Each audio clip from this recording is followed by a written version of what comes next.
و این تاهر بر هوا کیورنام دیدار است. خیر مردم نور دیده تاج سر بگیم.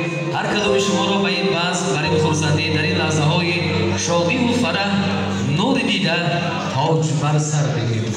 در عرفیت میگن دوست آن باشد که میهمانم شود. دوست آن باشد که میهمانم شود، راضی از یک برده این نانم شود. دوست آن باشد که باشد در برم، با دلی صاف نشیند در برم.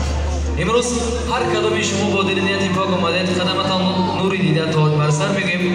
دوستان عزیز بیاید این لحظه این ثانیه های نیکی زندگی، این لحظه های فرخنده و جاوید، قدم های زیبای شاه ملیکه بزمی امروز داماد و عروسی ارجمند را پذیرایی میکنیم.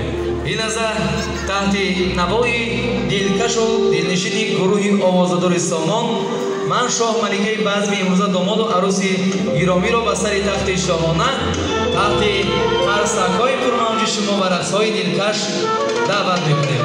لیلی و مجنون آمدند، شیرین و فرهاد آمدند، میسی دو دسته گل عروس و داماد آمدند. قدمشان نیک نوری در تاج سر توی